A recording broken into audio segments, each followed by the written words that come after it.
2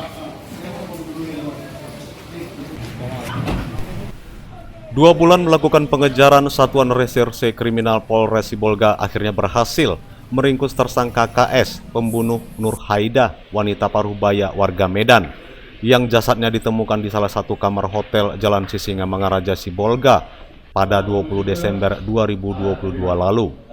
Tersangka terpaksa dilumpuhkan dengan timah panas karena berupaya menyerang polisi saat disergap. Tersangka KS tidak berkutik dan hanya tertunduk lemas saat dihadirkan polisi untuk memberikan keterangan pers di Mako Polres Sibolga, Sabtu sore. Tersangka diringkus di rumah kediamannya di Desa Mela, Kecamatan Tapian Nauli, Tapanuli Tengah, usai ditembak di bagian kaki oleh polisi. Diringkusnya tersangka setelah tim Reskrim Polres Sibolga melakukan penyelidikan atas tewasnya Nur Haidah, wanita Parubaya warga Medan, di salah satu kamar hotel di Jalan Sisingamangaraja, Sibolga Kota. Dalam penyelidikan, petugas Satreskrim mendeteksi handphone milik korban di kawasan Kota Medan yang dijual tersangka. Kemudian tim Reskrim melakukan mencocokkan hasil rekaman CCTV dengan si penjual handphone milik korban. Setelah memastikan tersangka KS, polisi langsung melakukan penggerebekan di rumah kediaman tersangka di Desa Mela dan berhasil meringkus tersangka usai ditembak di bagian kaki karena berupaya melawan polisi. Dari tangan tersangka diamankan barang bukti baju kaos meja, pisau cutter yang digunakan pelaku untuk menghabisi nyawa korban, serta 1 unit telepon genggam milik korban. Menurut Kapolres Sibolga AKBP Taryono Raharja, motif tersangka melakukan pembunuhan dikarenakan panik diteriaki maling oleh korban. Saat itu korban sedang mandi dan pintu kamar korban terbuka. Ketika melihat kedatangan tersangka, korban pun langsung berteriak.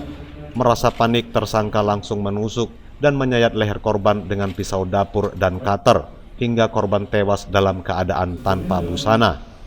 Tersangka atau tersangka tindak pidana lain sebelum pembunuhan ini. Dari konten tersebut kami dapatkan CCTV, termasuk di area seputar CCTV, kami dapatkan bahwa tersangka ketika menjual handphone tersebut bersama 1 orang. Kami lakukan proses penyelidikan dan kami dapatkan identitas dari tersangka. Kemudian kami melakukan proses penyelidikan, terus kami dapatkan bahwa mendapatkan informasi bahwa pada tanggal 15 yang bersangkutan sudah berada di Sibolga atau berada di kediamannya, sehingga kami lakukan upaya untuk memancing yang bersangkutan, proses penyelidikan, dan pada tanggal 17 kami bisa dapatkan yang tersangka dan yang bersangkutan mengakui semua perbuatan. Oleh yang bersangkutan sebelum kasus ini sudah pernah melakukan tindak pidana sebelumnya. Guna penyelidikan lebih lanjut, kini tersangka bersama barang bukti diamankan di Mako Polres Sibolga.